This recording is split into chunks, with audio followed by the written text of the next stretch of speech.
Bonjour chers auditeurs et téléspectateurs de la chaîne de Nouvelle Julia. Chers auditeurs et téléspectateurs, aujourd'hui, Julia vous présente une courte histoire socio-psychologique intitulée « Quitter sa femme pour sa maîtresse ». Regret tardif, après avoir tout perdu, histoire vraie. Découvrez-la avec nous. J'espère que vous passerez des moments agréables et relaxants sur la chaîne. Marie, 32 ans, vivait avec son mari Hugo et leur fille Léa dans un appartement chaleureux situé au 8e étage d'un immeuble moderne à Paris. L'appartement, bien que modeste avec ses 70 mètres carrés, était un véritable cocon que Marie avait soigneusement aménagé. Chaque détail reflétait son amour pour sa famille. Des plantes vertes disposent sur le balcon, un coin salon accueillant avec des meubles en bois clair et un espace de jeu rempli de jouets colores. Pour Léa, c'était un lieu où elle se sentait en sécurité, un refuge qu'elle et Hugo avaient construit ensemble, brique par brique, depuis leur début modeste. 10 ans plus tôt, Hugo n'était qu'un jeune ingénieur en construction, tout juste diplôme, et Marie, une étudiante fraîchement sortie de l'école de design d'intérieur. Ils s'étaient rencontrés lors d'un projet commun et, très vite, leur complicité s'était transformée en amour. Hugo, de 5 ans son aîne, et est un homme grand et robuste, avec des traits marqués et des yeux profonds qui semblaient toujours réfléchir à quelque chose d'important. Sa voix grave et posée avait le don de calmer Marie, même dans les moments les plus stressants. Il travaillait dur pour une grande entreprise de construction, souvent absorbé par des projets d'envergure, mais il trouvait toujours le temps de rentrer à la maison à 18h30, juste à temps pour jouer avec Léa. Léa, leur fille de 5 ans, était la lumière de leur vie. Avec ses grands yeux ronds, hérite de son père et son sourire éclatant qui rappelait celui de Marie, elle illuminait chaque pièce où elle entrait. Elle était une enfant vive et curieuse, toujours en mouvement, courant d'un bout à l'autre de l'appartement avec son énergie débordante. Parfois, elle renversait un verre d'eau ou éparpillait ses jouets dans le salon. Mais Marie ne pouvait jamais lui en vouloir. « Maman, je suis une super-héroïne. Je vais te sauver », criait-elle souvent avant de se jeter dans les bras de sa mère. Hugo, en voyant cette scène, riait doucement. « Elle est comme toi quand tu es petite. Espiègle mais adorable », disait-il en regardant Marie avec tendresse. Leur routine était simple, mais précieuse. Chaque soir, après une journée de travail et de jeu, la petite famille se réunissait autour d'un dîner préparé par Marie. Les plats étaient modestes, une soupe de légumes, un poisson grillé ou un plat de pâtes, mais l'amour qu'elle y mettait les rendait délicieux. Hugo, bien que puise par ses longues journées sur les chantiers, trouvait toujours le temps de demander à Léa comment s'était passée sa journée à l'école. « Papa, aujourd'hui, j'ai dessiné un château », s'exclamait-elle, les yeux brillants. Hugo hochait la tête avec admiration, comme si elle venait de lui annoncer qu'elle avait découvert un trésor. Marie, de son côté, avait choisi de travailler à domicile pour pouvoir s'occuper de Léa. En tant que designer d'intérieur freelance, elle jonglait entre ses projets et ses responsabilités de mère. Bien que cela ne soit pas toujours facile, elle ne regrettait pas son choix. Voir Léa grandir, être là pour ses premiers mots, ses premiers pas, ses premiers dessins, valait tous les sacrifices du monde. Elle se disait souvent qu'elle avait tout ce dont elle avait besoin. Un mari aimant, une fille adorable et un foyer qu'elle chérissait. Cependant, derrière cette façade idyllique, des ombres commençaient à apparaître. Ces ombres prenaient la forme de Madame Jeanne, la mère d'Hugo. Âgée de 60 ans, Jeanne est une femme au visage, marquée par les épreuves de la vie. Veuve depuis de nombreuses années, elle avait élevé Hugo seule, travaillant dur pour lui offrir un avenir meilleur. Mais cette vie de sacrifice l'avait rendue dure et exigeante, surtout envers Marie. Jeanne avait des idées bien arrêtes sur la famille et, pour elle, une famille n'était complète que si elle avait un fils pour perpétuer le nom. Depuis la naissance de Léa, Jeanne n'avait jamais caché sa déception. « Une fille, c'est bien, mais un garçon, c'est mieux », disait-elle souvent, un sourire force sur les lèvres. Chaque visite chez elle, dans la maison familiale à la campagne, était ponctuée de remarques acerbes Et si tu ne peux pas avoir de garçon, qui prendra soin de toi quand tu seras vieille? Demandait-elle, son regard perçant fixe sur Marie. Cette dernière, bien que blessée, choisissait de ne pas répondre. Elle souriait poliment et changeait de sujet, espérant que le temps adoucirait Jeanne. Hugo, conscient des tensions entre sa mère et sa femme, essayait de jouer les médiateurs. « Ne fais pas attention à ce qu'elle dit, Marie. Elle est vieille et ses idées sont de passe. Pour moi, Léa est parfaite et je n'ai besoin de rien d'autre, » lui disait-il souvent. Ces mots réconfortaient Marie, mais une petite voix au fond d'elle ne pouvait s'empêcher de douter. Et si Hugo, malgré ses paroles, partageait secrètement les préoccupations de sa mère? Et si un jour, il finissait par lui en vouloir de ne pas avoir donné un fils à la famille? Les choses prirent une tournure plus compliquée lorsque Jeanne annonça qu'elle voulait venir vivre avec eux. « La campagne est trop calme et je me sens seule. Je vais m'installer chez vous, au moins pour quelques mois, » déclara-t-elle un soir, en débarquant à l'improviste avec une valise. Hugo, bien qu'un peu surpris, accepta immédiatement. « Ce sera bien d'avoir maman avec nous. Elle pourra nous aider avec Léa, » dit-il, un sourire jeune sur le visage. Marie, quant à elle, sentit une boule se former dans son estomac. Elle savait que la présence de Jeanne allait bouleverser leur équilibre familial. Dès son arrivée, Jeanne imposa sa présence. Elle critiquait tout, de la décoration de l'appartement aux habitudes alimentaires de la famille. « Cette table est trop petite. Et pourquoi tu ne fais pas de plats plus élaborés? Léa a besoin de manger mieux pour grandir, » disait-elle en inspectant la cuisine. Marie, bien que frustrée, gardait son calme.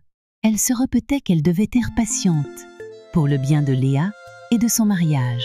Mais ce fut Léa qui souffrit le plus de la présence de sa grand-mère.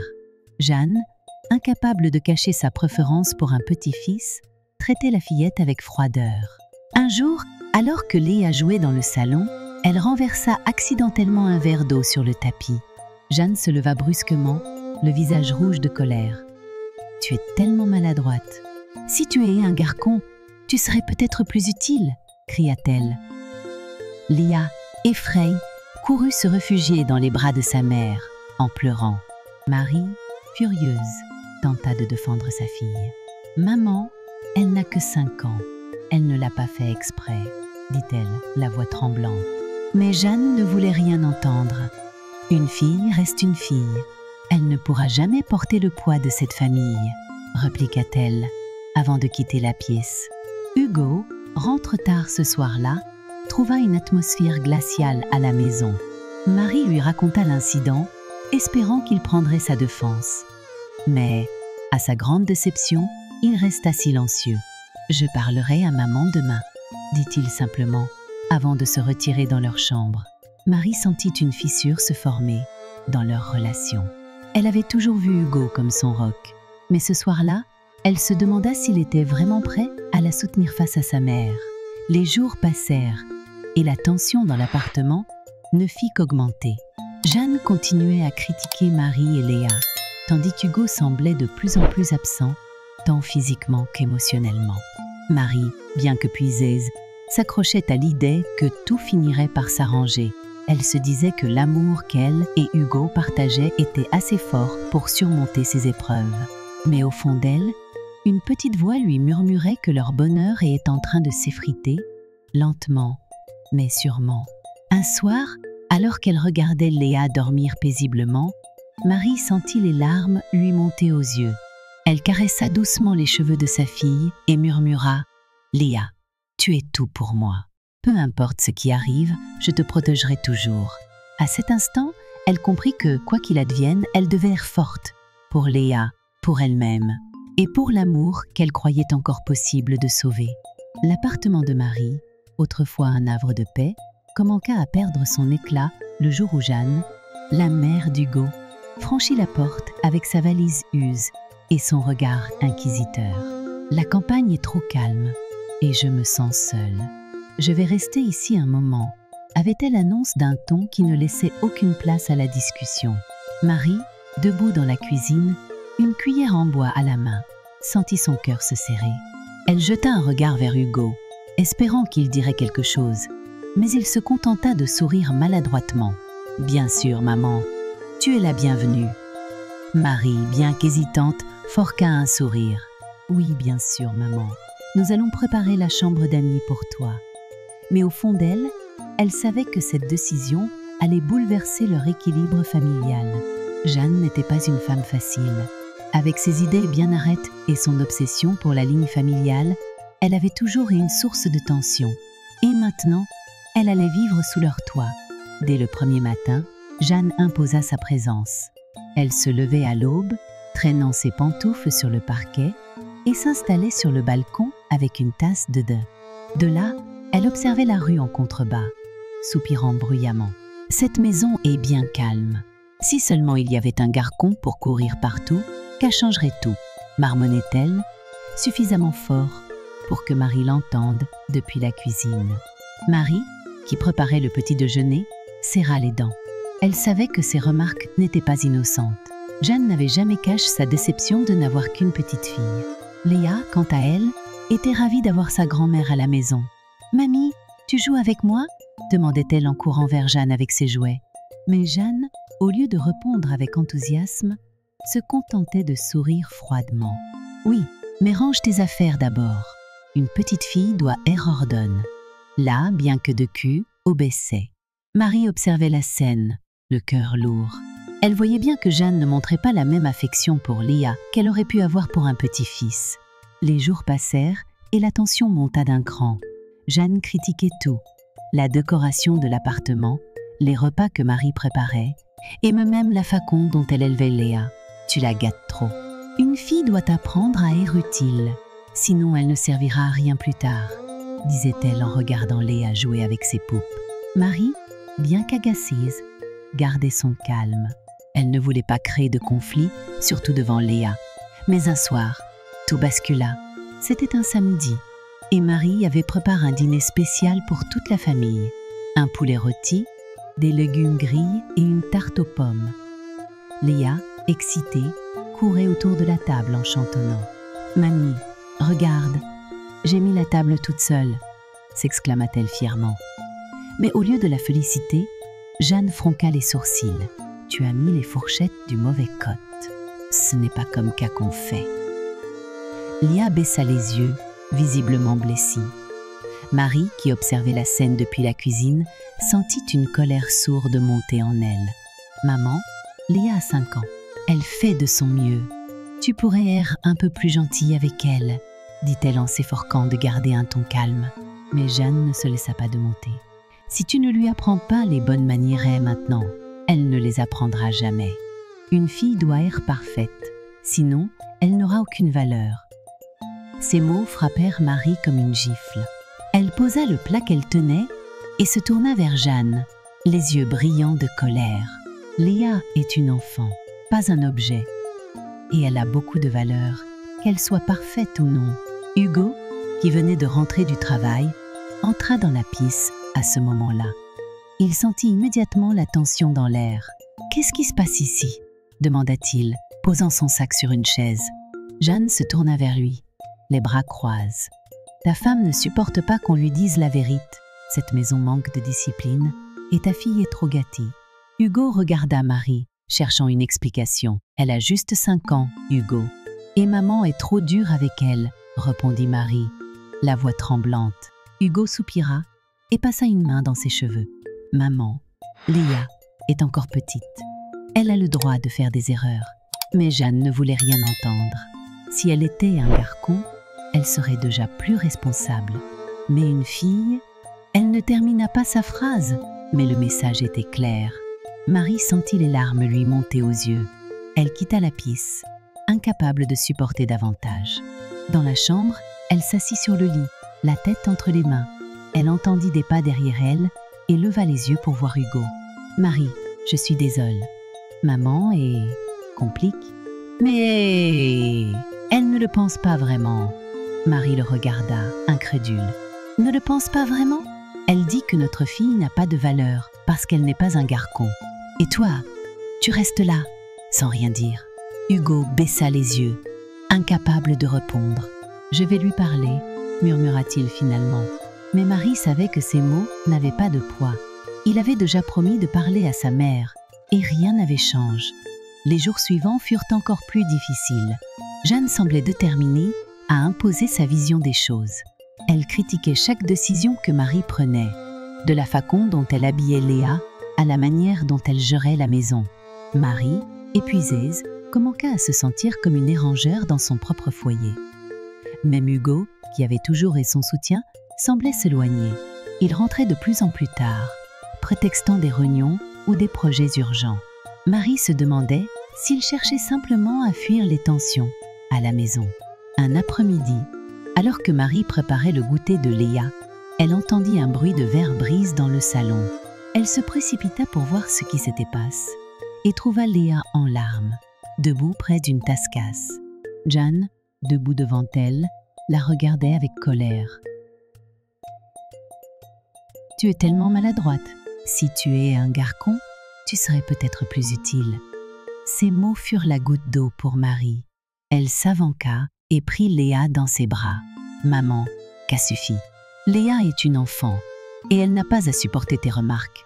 Si tu ne peux pas être gentille avec elle, alors peut-être que tu devrais retourner à la campagne. » Jeanne, choquée, resta sans voix pendant un instant. Puis elle se redressa, le regard dur. « C'est comme ça que tu me remercies pour tout ce que j'ai fait pour cette famille. » « Très bien. Mais ne viens pas pleurer quand ta fille grandira sans discipline et sans respect. » Elle quitta la pisse, laissant Marie tremblante de colère et de frustration. Ce soir-là, après avoir couché Léa, Marie confronta Hugo. « Je ne peux plus vivre comme ça, Hugo. Ta mère me critique constamment et elle fait du mal à Léa. Si tu ne fais rien, je ne sais pas combien de temps je pourrai supporter ça. » Hugo, visiblement fatigué, s'assit sur le lit. « Marie, je comprends, mais c'est ma mère. Je ne peux pas simplement lui demander de partir. » Marie sentit son cœur se briser un peu plus. « Alors, tu choisis ta mère plutôt que ta femme et ta fille ?» demanda-t-elle, la voix tremblante. Hugo ne répondit pas, et le silence qui suivit fut plus éloquent que n'importe quelle parole. Les jours suivants, Marie se sentit de plus en plus isolée. Elle passait ses journées à éviter Jeanne, à protéger Léa de ses remarques et à essayer de maintenir une facade de normalité. Mais à l'intérieur, elle sentait que quelque chose s'était brisé. L'homme qu'elle aimait, celui qui avait promis de toujours la soutenir, semblait s'éloigner de plus en plus. Et elle ne savait pas combien de temps elle pourrait continuer à se battre seule. Un soir, alors qu'elle regardait Léa dormir, Marie prit une décision. Elle ne savait pas encore comment, mais elle devait trouver un moyen de protéger sa fille et de retrouver la paix. Parce que, quoi qu'il arrive, Léa méritait mieux que cette vie remplie de tensions et de critiques. Et Marie, elle aussi, méritait mieux. Les jours passaient, et l'atmosphère dans l'appartement devenait de plus en plus pesante. Marie, épuisée par les remarques incessantes de Jeanne et l'absence émotionnelle d'Hugo, sentait que quelque chose lui échappait. Hugo, autrefois si présent et attentionné, semblait désormais distant. Il rentrait tard, prétextant des réunions ou des projets urgents, et passait de longues heures sur son téléphone, le visage ferme. Marie, bien qu'inquiète, choisit de ne pas poser de questions. Elle voulait croire que tout cela n'était qu'une phase, que leur amour était assez fort pour surmonter les tensions.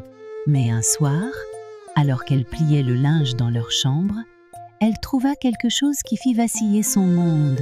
Dans la poche de la chemise qu'Hugo avait portée la veille, elle découvrit une trace de rouge à l'œuvre, un rouge vif qui ne lui appartenait pas. Son cœur s'arrêta un instant. Elle fixa la chemise, les mains tremblantes, incapable de croire ce qu'elle voyait. « Ce n'est rien » murmura-t-elle pour se rassurer. « Peut-être une collègue qui l'a accidentellement touché. » Mais une petite voix au fond d'elle lui soufflait que ce n'était pas si simple. Ce soir-là, lorsqu'Hugo rentra, elle l'attendait dans le salon, la chemise posée sur la table. « Hugo, c'est quoi ça ?» demanda-t-elle, sa voix tremblante, mais ferme. Hugo, surpris, regarda la chemise avant de sourire nerveusement. « Oh, c'est rien. Une collègue a fait une blague. Pendant une réunion, elle a mis du rouge à l'œuvre sur ma chemise Pendant que je dormais sur la table, Marie le fixa, cherchant une trace de sincérité dans ses yeux. Mais quelque chose dans son ton, dans son regard fuyant, lui fit comprendre qu'il mentait. « Une blague ? Vraiment ?» répliqua-t-elle, sa voix montant d'un cran. « Hugo, je ne suis pas stupide. Dis-moi la vérité. » Hugo soupira, passa une main dans ses cheveux et détourna les yeux. « Marie, tu te fais des idées. Je travaille beaucoup en ce moment, je suis fatiguée. Je n'ai pas le temps pour ce genre de choses. » Mais ces mots ne firent qu'alimenter les doutes de Marie.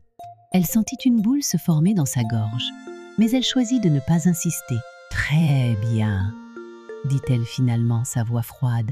« Mais si je découvre que tu me mens, Hugo, je ne te le pardonnerai jamais. » Les jours suivants, Marie observa Hugo avec une attention accrue. Elle remarqua qu'il passait de plus en plus de temps sur son téléphone, qu'il s'éloignait pour répondre à des appels et qu'il semblait toujours sur ses gardes lorsqu'elle s'approchait. Une nuit, alors qu'il dormait profondément, elle prit son téléphone, le cœur battant à tout rompre. Mais il était verrouillé par un code qu'elle ne connaissait pas. Elle reposa l'appareil, les mains tremblantes, et retourna se coucher, les larmes aux yeux. Puis vint le jour où ses soupçons furent confirmés.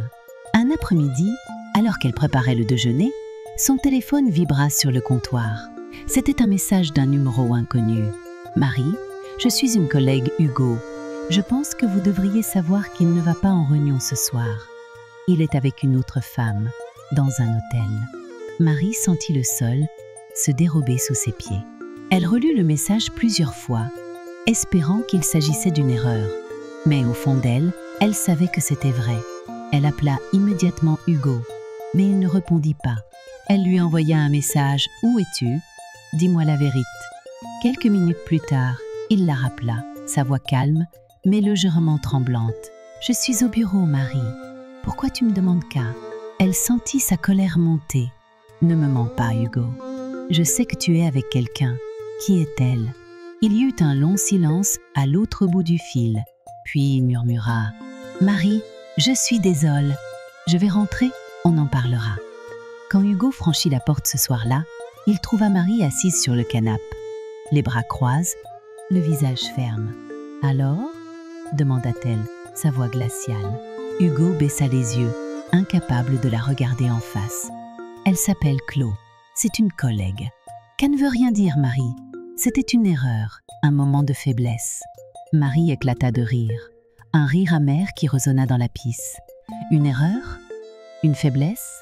Hugo, tu as détruit notre famille pour une faiblesse. » Hugo tomba à genoux devant elle, les larmes aux yeux. « Marie, je t'en supplie, pardonne-moi. Je ne veux pas te perdre, ni perdre Léa. Je vais tout arrêter avec elle, je te le promets. » Mais Marie secoua la tête, les larmes coulant sur ses joues. « Tu m'as trahi, Hugo. Tu as trahi notre fille. Comment veux-tu que je te pardonne ?» Léa, qui avait entendu les éclats de voix, sortit de sa chambre, tenant sa peluche préférée. « Maman, pourquoi tu cries ?» demanda-t-elle, les yeux remplis d'inquiétude. Marie se tourna vers elle, essuyant rapidement ses larmes. « Ce n'est rien, ma chérie. Retourne te coucher. » Mais Léa s'accrocha à sa jambe. « Maman, papa a fait quelque chose de mal ?» Marie sentit son cœur se briser.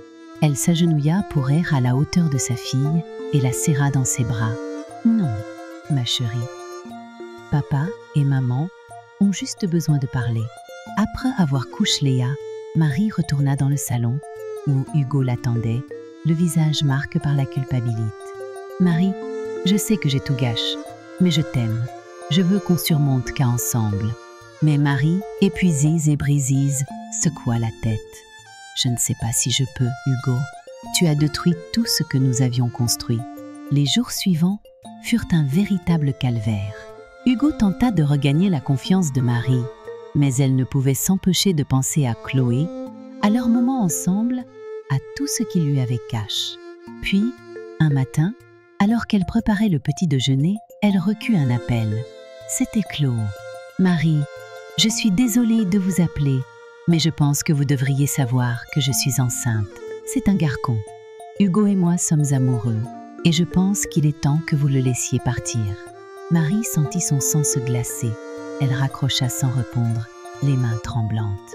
Quand Hugo rentra ce soir-là, elle l'attendait avec une valise. « Hugo, prends tes affaires et pars. Chloé est enceinte.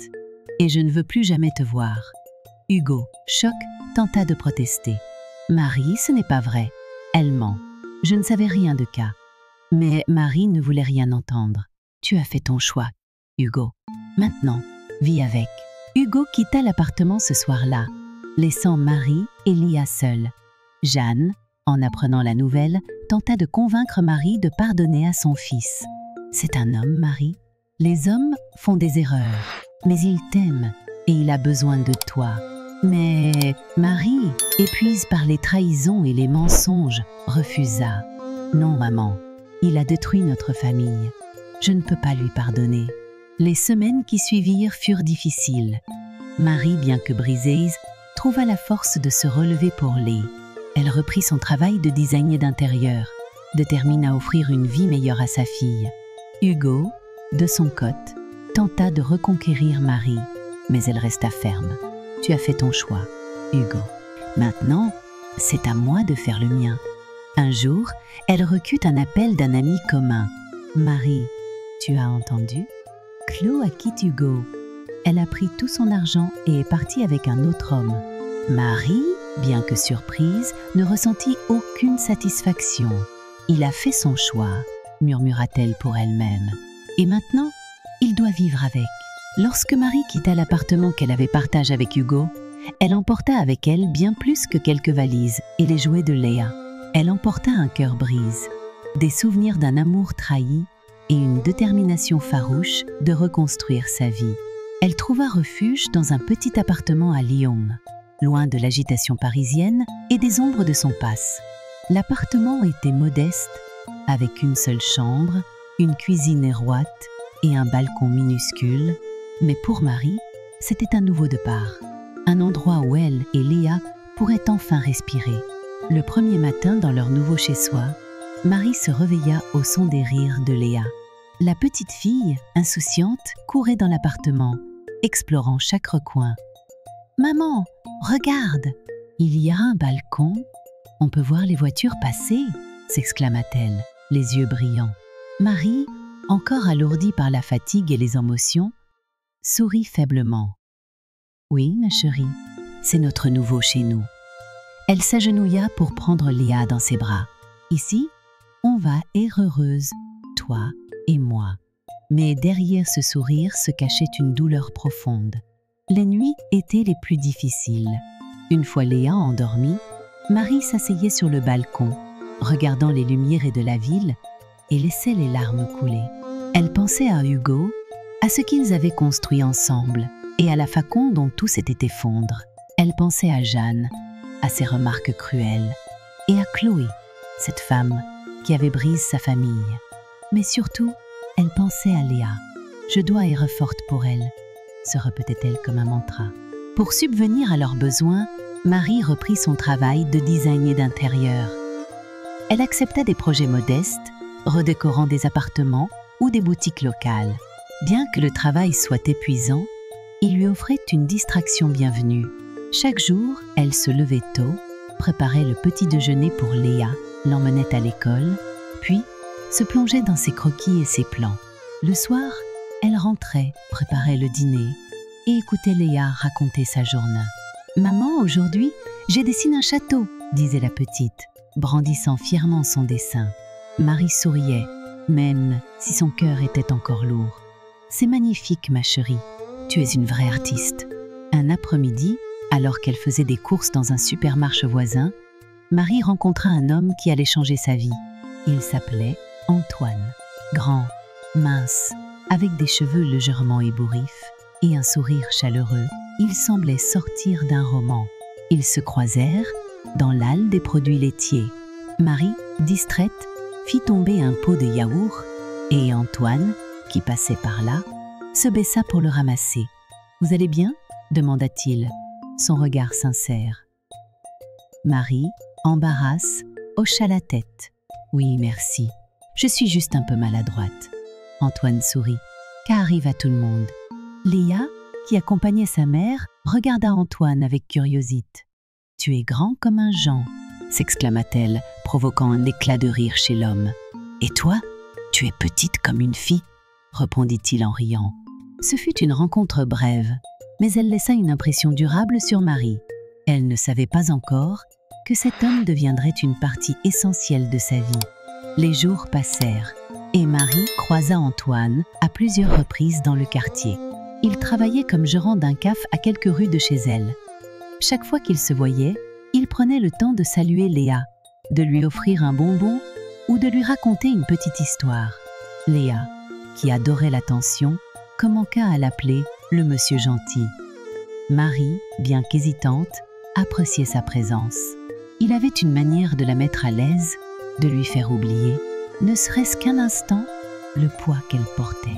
Un jour, alors qu'elle passait devant le caf d'Antoine, il l'invita à entrer. « Venez, je vous offre un caf et un chocolat chaud pour la petite fille. » Marie, d'abord réticente, accepta finalement. Ils s'assirent à une table près de la fenêtre et Antoine commença à lui parler de sa vie. Il avait perdu sa femme et son fils dans un accident de voiture 5 ans plus tôt. Depuis, il avait consacré sa vie à son caf, cherchant un sens à son existence. « La vie n'est pas facile, mais on trouve toujours une raison de continuer, dit-il, son regard perdu dans le vide. » Marie, touchée par sa sincérité, se sentit pour la première fois depuis longtemps en sécurité. Elle lui parla de sa propre histoire, de sa séparation avec Hugo, de la trahison et de son combat pour offrir une vie meilleure à Léa. Antoine l'écouta attentivement, sans juger, et lui offrit des mots de réconfort. « Vous êtes une femme forte, Marie, et Léa a de la chance de vous avoir. » À partir de ce jour, Antoine devint une présence régulière dans leur vie. Il passait souvent chez elle, apportant des pâtisseries ou des livres pour Léa. Il jouait avec la petite, lui racontait des histoires et l'aidait même à faire ses devoirs. Léa, qui s'attachait de plus en plus à lui, commença à l'appeler tonton Antoine. Marie, bien qu'encore méfiante, ne pouvait nier l'impact positif qu'il avait sur leur vie. Il apportait une lumière qu'elle pensait avoir perdue à jamais. Mais malgré tout, Marie avait peur. Peur de s'ouvrir à nouveau, peur de faire confiance, peur d'être blessée.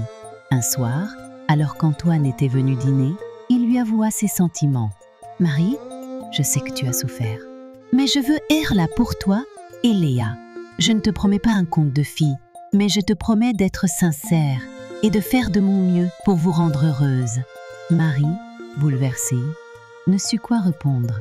Elle le remercia pour sa sincérité, mais lui demanda du temps. « Je ne suis pas prête, Antoine. »« Pas encore. » Antoine respecta sa décision.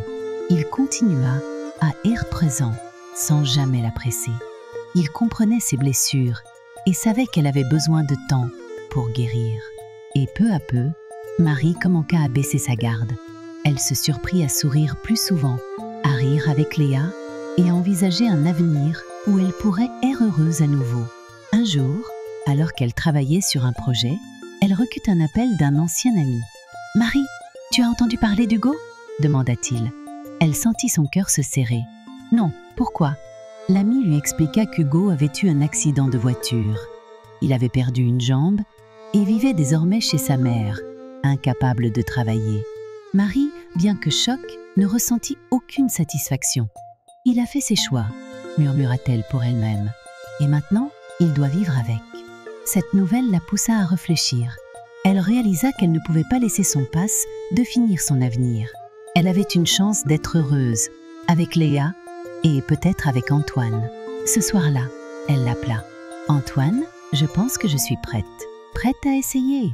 Antoine, ému, lui répondit simplement « Merci, Marie, je ne te décevrai pas. » Les mois qui suivirent furent remplis de bonheur simple. Antoine devint une figure paternelle pour Léa, qui l'adorait. Ils passaient leurs week-ends à explorer la ville, à pique-niquer dans les parcs et à regarder des films ensemble. Marie, pour la première fois depuis longtemps, se sentit en paix. Elle savait que la route serait encore longue, mais elle était prête à avancer, un pas à la fois. Un soir, alors qu'ils dînaient tous les trois, Léa regarda Antoine et demanda innocemment Tonton Antoine, tu peux être mon papa ?» Marie, surprise, regarda Antoine, qui sourit doucement. « Si ta maman est d'accord, je serai au nord. » Marie, les larmes aux yeux, hocha la tête. « Oui, Léa, Antoine peut être ton papa. » Ce fut le début d'une nouvelle vie pour eux. Une vie remplie d'amour, de rire et de promesses. Marie savait qu'elle ne pouvait pas effacer son passé, mais elle pouvait construire un avenir meilleur. Et avec Antoine et Léa à ses côtés, elle était prête à affronter tout ce que la vie lui réservait. Le temps avait passé, et la vie de Marie semblait enfin retrouver un semblant de stabilité. Avec Antoine à ses côtés, elle avait commencé à croire à nouveau en l'amour, bien que ses blessures du passé ne soient pas complètement refermes. Léa, quant à elle, s'épanouissait. La petite fille, qui avait tant souffert de la séparation de ses parents, rayonnait désormais de bonheur. Elle adorait Antoine, qu'elle appelait désormais Papa Antoine, et passait des heures à jouer avec lui, à écouter ses histoires ou à l'aider à préparer des gâteaux dans leur petite cuisine. Mais malgré cette apparente sérénité, Marie restait sur ses gardes. Elle avait appris, à ses deux pans, que le bonheur pouvait être fragile, qu'il pouvait s'effondrer en un instant. Chaque fois qu'Antoine lui disait qu'il l'aimait, elle souriait, mais une petite voix au fond d'elle lui murmurait « Et s'il te trahissait ?» Lui aussi, elle détestait cette pensée, mais elle ne pouvait s'en débarrasser. Elle avait peur de s'abandonner complètement, peur de revivre la douleur Hugo lui avait infligée. Un soir, alors qu'ils dînaient tous les trois, Antoine posa sa fourchette et regarda Marie avec une intensité inhabituelle. « Marie, je sais que tu as encore des doutes. Je sais que tu as peur. Mais je veux que tu saches une chose. Je ne suis pas Hugo. Je ne te ferai jamais de mal. » Marie, surprise par ces mots, sentit les larmes lui monter aux yeux. « Antoine, je te crois. Mais c'est difficile pour moi. J'ai tellement souffert. » Antoine hocha la tête, compréhensif. « Je sais, et je suis prêt à attendre, aussi longtemps qu'il le faudra. » Ces mots touchèrent Marie profondément. Elle savait qu'Antoine est sincère, qu'il l'aimait vraiment. Mais elle savait aussi que l'amour ne suffisait pas toujours. Elle avait besoin de temps, de preuves, pour reconstruire sa confiance. Quelques semaines plus tard, alors qu'il se promenait dans un parc, Léa courut vers une balançoire et demanda à Antoine de la pousser. « Plus haut, papa Antoine, plus haut !» criait-elle éclatant de rire. Marie, assise sur un banc, les regardait avec tendresse. Elle se surprit à imaginer un avenir avec Antoine, un avenir où il serait une famille, où elle pourrait enfin être heureuse. Mais cette vision fut interrompue par une voix qu'elle ne s'attendait pas à entendre. « Marie ?» Elle se retourna et vit Hugo, debout à quelques mètres d'elle. Il avait l'air fatigué, vieilli. Sa jambe en pute était remplacée par une prothèse, et son visage portait les marques de la douleur et du regret. « Hugo ?» murmura-t-elle, incapable de cacher sa surprise. Antoine, qui avait remarqué l'échange, s'approcha, tenant Léa par la main. « Tout va bien, Marie ?» demanda-t-il, son regard passant de Marie à Hugo. Hugo hocha la tête, un sourire triste sur les lèvres. « Je ne veux pas déranger, je voulais juste te voir. » Marie, mal à l'aise, se leva. « Hugo, qu'est-ce que tu fais ici ?» Il baissa les yeux, visiblement jeune. « Je suis venue te demander pardon pour tout, pour ce que je t'ai fait, pour ce que j'ai fait à Léa. Je sais que je ne mérite pas ton pardon, mais je voulais que tu saches que je regrette. » Marie sentit son cœur se serrer. Elle avait attendu ce moment pendant des mois, mais maintenant qu'il était là, elle ne savait pas quoi dire. « Hugo, je te pardonne depuis longtemps, pas pour toi, mais pour moi, parce que je ne voulais pas que ma colère me détruise. Mais cela ne change rien. Nous avons tous les deux pris des chemins différents. » Hugo hocha la tête, les larmes aux yeux. « Je comprends, je voulais juste te le dire. » Léa, qui observait la scène, tira sur la manche de Marie. « Maman, c'est papa ?» demanda-t-elle innocemment. Marie s'agenouilla pour être à sa hauteur. « Oui, ma chérie, c'est ton papa. » Léa regarda Hugo avec curiosité, puis se tourna vers Antoine. « Mais papa Antoine est mon papa aussi, non ?» Marie sentit les larmes lui monter aux yeux. Oui, ma chérie, tu as 2 papas qui t'aiment beaucoup. Hugo, visiblement ému, s'approcha de Léa. Je suis désolée, ma puce. Je n'ai pas eu un bon papa, mais je t'aime et je veux être là pour toi, si tu veux bien. Léa, après un moment d'hésitation, lui tendit la main. D'accord, mais tu dois être gentil avec maman. Hugo sourit, les larmes coulant sur ses joues. Promis. Après cette rencontre, Marie sentit un poids se lever de ses épaules. Elle savait qu'Hugo avait changé, qu'il avait payé le prix de ses erreurs. Mais elle savait aussi qu'elle ne pouvait pas revenir en arrière. Son avenir était avec Antoine, et elle était prête à l'accepter. Quelques mois plus tard, Antoine organisa un pique-nique surprise pour Marie et Léa. Ils s'installèrent dans un champ entouré de fleurs sauvages et dégustèrent des sandwichs et des fruits frais. Alors que Léa courait après un papillon, Antoine se tourna vers Marie. « Marie, je t'aime et je veux passer le reste de ma vie avec toi. » Et Léa. Il sortit une petite boîte de sa poche et l'ouvrit, révélant une bague en or simple mais élégante. « Veux-tu me poser ?» Marie, bouleversée, mit une main sur sa bouche. Elle regarda Antoine, puis Léa, qui s'était arrêtée pour les observer. « Oui » murmura-t-elle, les larmes aux yeux. « Oui, je veux te poser. » Antoine glissa la bague à son doigt et Léa courut vers eux, criant « Maman va se marier avec papa Antoine !» Ils éclatèrent de rire et pour la première fois depuis longtemps, Marie sentit que tout allait bien. Leur mariage fut simple, mais magnifique. Ils se marièrent dans un petit jardin, entouré de leurs proches. Léa, vêtue d'une robe blanche, était la demoiselle d'honneur. Elle tenait un panier de fleurs et les lançait joyeusement sur le chemin. « Maman, tu es la plus belle !» s'exclama-t-elle en voyant Marie dans sa robe de mariée. Marie, émue, la prit dans ses bras. « Et toi, tu es mon trésor. » Après la cérémonie, ils organisèrent une petite réception dans le café d'Antoine. Les invités dansaient, riaient et partageaient des souvenirs. Marie, assise à une table, regardait Antoine et Léa jouer ensemble. Elle se surprit à penser que, malgré tout ce qu'elle avait traversé, elle avait trouvé le bonheur. Un bonheur simple, mais sincère. Quelques jours après le mariage, Marie reçut un appel de Jeanne. « Marie, je voulais te féliciter. Antoine a l'air d'un homme bien. » Marie, surprise par le ton sincère de sa belle-mère, répondit « Merci, Jeanne. J'espère que vous allez bien. » Jeanne soupira. « Hugo va mieux. Il essaie de reconstruire sa vie. Je voulais te dire que je suis désolée pour tout ce que je t'ai fait. Tu méritais mieux. » Marie, bien que touchée, répondit simplement « Merci, Jeanne. Prenez soin de vous. » La vie reprit son cours. Mais cette fois, elle était différente. Marie, Antoine et Léa formaient une famille. Ils passaient leurs week-ends à explorer la campagne, à cuisiner ensemble ou simplement à profiter de la compagnie des uns et des autres. Marie, qui avait tant souffert, se rendit compte qu'elle avait enfin trouvé ce qu'elle cherchait, la paix. Un soir, alors qu'ils regardaient le coucher de soleil depuis leur balcon, Antoine prit la main de Marie. « Merci de m'avoir donné une chance. » Marie sourit, les larmes aux yeux. « Merci à toi de m'avoir montré que l'amour peut guérir. » Et pour la première fois depuis longtemps, Marie se sentit complète. Elle savait que la vie ne serait jamais parfaite, mais elle savait aussi qu'elle avait tout ce dont elle avait besoin. Une famille, de l'amour et un avenir plein de promesses.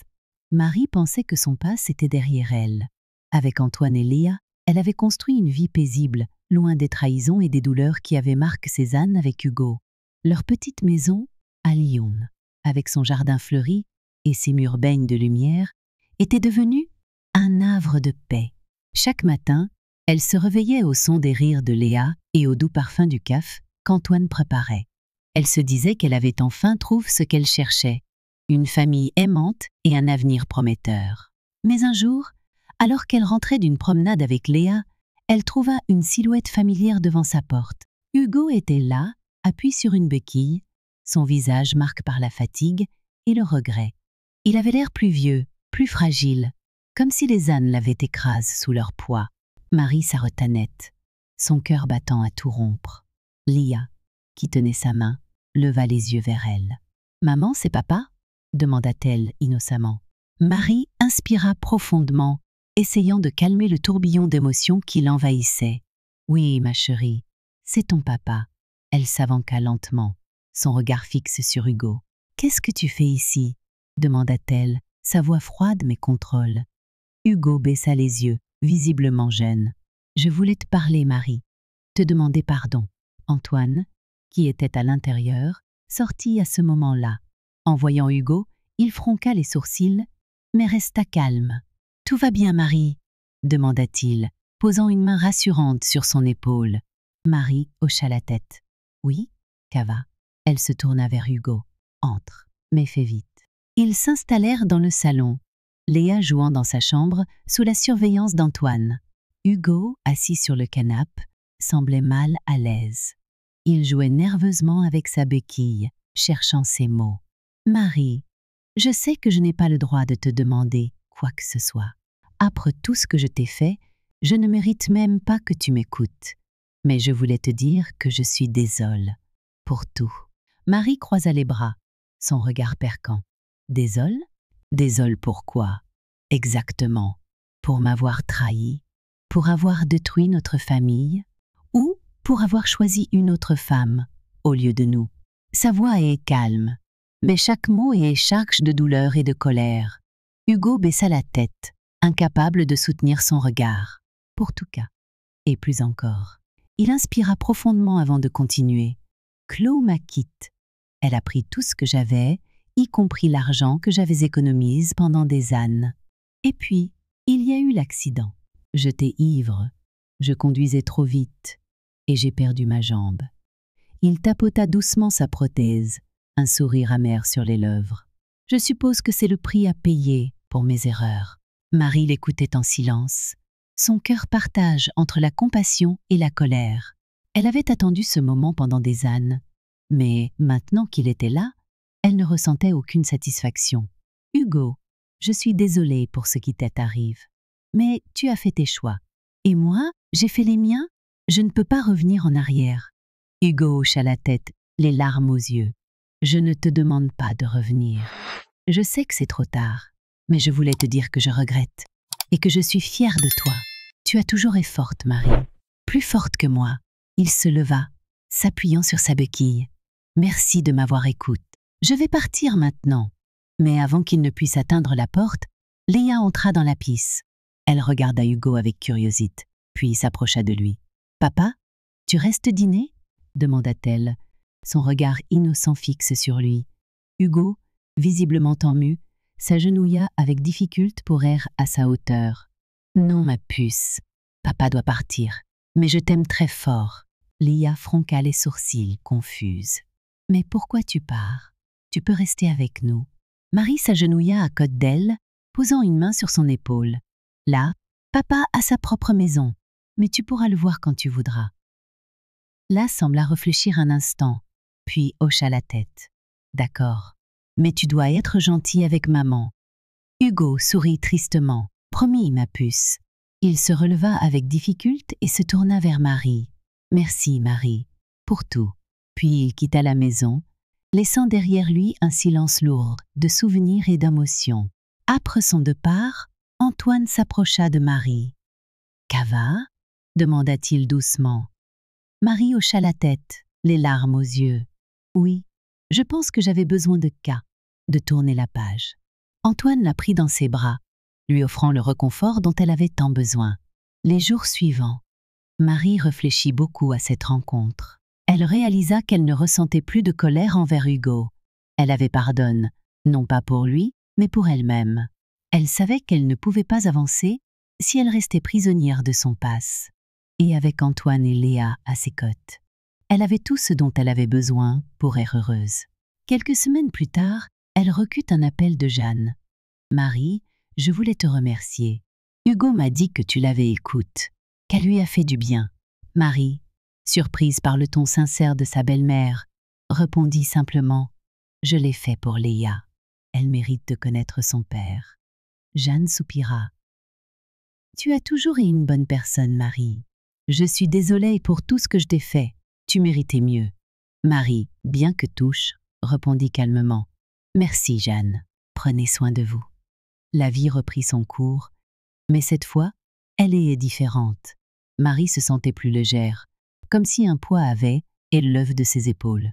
Elle savait que son passé faisait partie d'elle, mais il ne la définissait plus. Elle avait appris à pardonner, à lâcher prise et à se concentrer sur ce qui comptait vraiment, sa famille. Un soir, alors qu'ils dînaient tous les trois, Léa regarda Antoine et demanda innocemment « Papa Antoine, tu m'aimes autant que maman ?» Antoine sourit et prit sa petite main dans la sienne. « Bien sûr, ma chérie, je vous aime toutes les deux plus que tout au monde. » Là, satisfaite, se remit à manger, tandis que Marie regardait Antoine avec gratitude.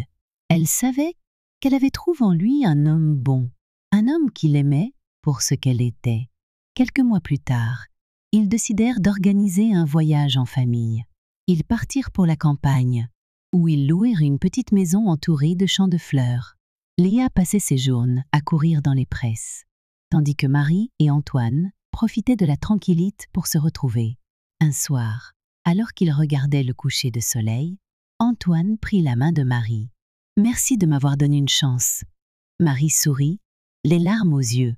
« Merci à toi de m'avoir montré que l'amour peut guérir. » Et pour la première fois depuis longtemps, Marie se sentit complète. Elle savait que la vie ne serait jamais parfaite, mais elle savait aussi qu'elle avait tout ce dont elle avait besoin.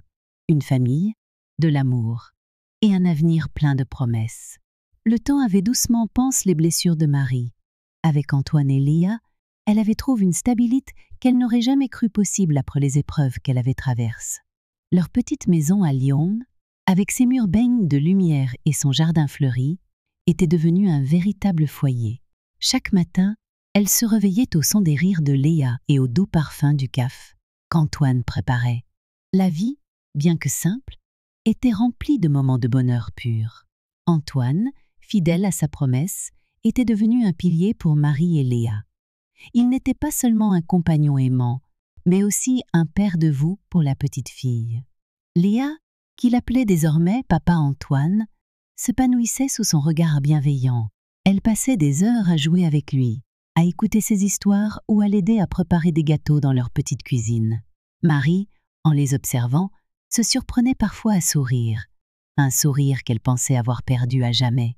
Un jour, alors qu'il prenait le petit déjeuner dans le jardin, Antoine posa sa tasse de café et regarda Marie avec une intensité inhabituelle. « Marie, j'ai réfléchi à quelque chose, » dit-il, son ton sérieux mais doux.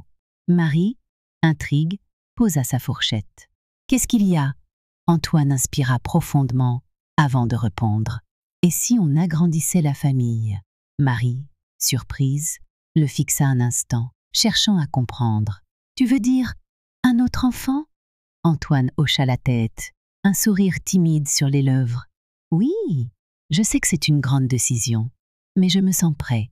Et je pense que Léa serait une grande sœur formidable. » Marie sentit son cœur se serrer.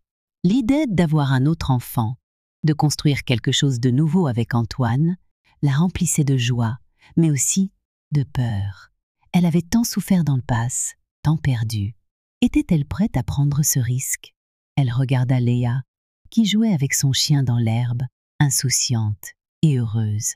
Puis elle regarda Antoine, cet homme qui avait tout fait pour la rendre heureuse. « Je vais y réfléchir », dit-elle finalement, un sourire doux sur les lèvres. Antoine hocha la tête, respectant son besoin de temps. Les jours passèrent et l'idée d'un nouvel enfant ne quittait pas l'esprit de Marie. Elle en parla à Léa un soir, alors qu'elle l'abordait dans son lit. « Léa, tu aimerais avoir un petit frère ou une petite sœur ?» Léa, les yeux brillants, s'assit dans son lit. « Oui, je pourrais lui apprendre à dessiner et à jouer à cache-cache. » Marie rit doucement, touche par l'enthousiasme de sa fille. « On verra, ma chérie. Rien n'est décide. » Quelques semaines plus tard, Marie et Antoine décidèrent de partir en vacances à la campagne. Ils louèrent une petite maison entourée de champs de fleurs, où ils passèrent leurs journées à explorer la nature et à profiter de la tranquillité. Un soir, alors qu'ils regardaient le coucher de soleil depuis la terrasse, Marie prit la main d'Antoine. « J'ai réfléchi à ce que tu m'as dit.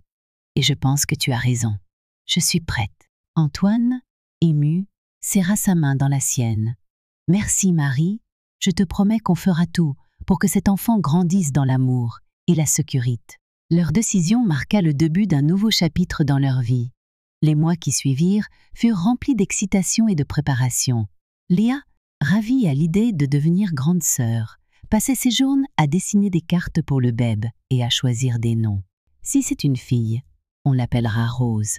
Et si c'est un garçon, on l'appellera Lucas, déclarait-elle fièrement. Marie et Antoine, bien que touchés par son enthousiasme, riaient doucement. On verra, ma chérie, on a encore le temps de décider. Puis vint le jour où Marie découvrit qu'elle était enceinte. Elle tenait le test dans ses mains tremblantes, les larmes aux yeux. Antoine, qui attendait dans le salon, se leva en la voyant entrer. « Alors ?» demanda-t-il, son regard plein d'espoir. Marie hocha la tête, incapable de parler. Antoine la prit dans ses bras, la soulevant légèrement du sol. « Merci, Marie. Merci de me faire ce cadeau. » Léa, qui observait la scène depuis la porte, courut vers eux. « Maman, tu as un bébé dans ton ventre ?» Marie s'agenouilla pour rire à sa hauteur. « Oui, ma chérie, tu vas être grande sœur. » Léa sauta de joie, ses yeux brillants d'excitation. « Je vais être la meilleure grande sœur du monde. » La grossesse de Marie fut une période de bonheur et de sérénité. Antoine, toujours attentionne, veillait à ce qu'elle ne manque de rien.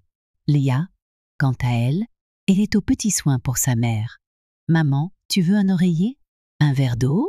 demandait-elle constamment, ce qui faisait rire Marie. « Merci, ma chérie, mais je vais bien. » Puis, un soir d'hiver, alors que la neige tombait doucement sur Lyon, Marie sentit les premières contractions. Antoine, bien que nerveux, resta calme et l'emmena à l'hôpital.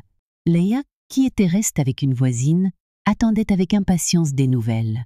Après plusieurs heures de travail, Marie donna naissance à un petit garçon en parfaite santé. Antoine, les larmes aux yeux, prit le bébé dans ses bras. « Bienvenue, Lucas, » murmura-t-il, son cœur débordant d'amour. Quand ils rentrèrent à la maison, Léa courut vers eux, impatiente de rencontrer son petit frère. « Il est si petit !» s'exclama-t-elle en le regardant dans les bras de sa mère. « Oui, mais il va grandir vite, » répondit Marie en souriant. Léa, déterminée, déclara « Je vais l'aider à tout apprendre. Il sera le meilleur petit frère du monde. » Les mois qui suivirent furent remplis de rires, de nuits blanches et de moments de tendresse. Lucas, avec ses grands yeux curieux et son sourire éclatant, devint le centre de leur univers. Léa, fidèle à sa promesse, était une grande sœur exemplaire. Elle passait des heures à jouer avec lui, à lui chanter des chansons et à lui raconter des histoires. Antoine, quant à lui, était un père de veau, toujours prêt à changer une couche ou à bercer Lucas pour l'endormir. Un soir, alors qu'ils étaient tous réunis dans le salon, Léa demanda « Maman, est-ce qu'on est une vraie famille maintenant ?» Marie, émue, la prit dans ses bras. « Oui, ma chérie, on est une vraie famille, et on le sera toujours. » Antoine, assis à côté d'eux, ajouta « Parce qu'une famille, ce n'est pas seulement des liens de sang, c'est de l'amour, du respect et du soutien. Et qu'à, on l'a en abondance. » Marie, en regardant sa famille, sentit une vague de gratitude l'envahir. Elle avait traversé tant de preuves, tant de douleurs, mais elle avait survécu. Et aujourd'hui, elle avait tout ce qu'elle avait toujours désiré. Une famille aimante, un foyer chaleureux et un avenir plein de promesses. Quelques années plus tard, alors qu'ils célébraient l'anniversaire de Lucas dans leur jardin, Marie prit un moment pour elle. Elle s'assit sur un banc, regardant Antoine jouer avec les enfants. Léa, désormais une jeune fille pleine de vie, courait après son petit frère, qui riait aux éclats. Marie sourit, les larmes aux yeux. Elle savait que la vie n'était pas parfaite, qu'il y aurait encore des défis à relever. Mais elle savait aussi qu'elle avait la force de les affronter, grâce à l'amour de sa famille. Antoine s'approcha d'elle, un verre de limonade à la main. « À quoi tu penses ?» demanda-t-il en s'asseyant à côté d'elle. Marie, le regarda, son cœur débordant d'amour. Je pense à tout ce qu'on a traversé. Et à quel point je suis reconnaissante de t'avoir rencontré. Antoine sourit et prit sa main. Moi aussi, Marie, tu es la meilleure chose qui me soit arrivée. Et alors qu'ils regardaient leurs enfants jouer, main dans la main, Marie se dit qu'elle avait enfin trouvé sa place dans le monde. Une place où elle était aime, respecte et en paix. Une place qu'elle n'échangerait pour rien au monde.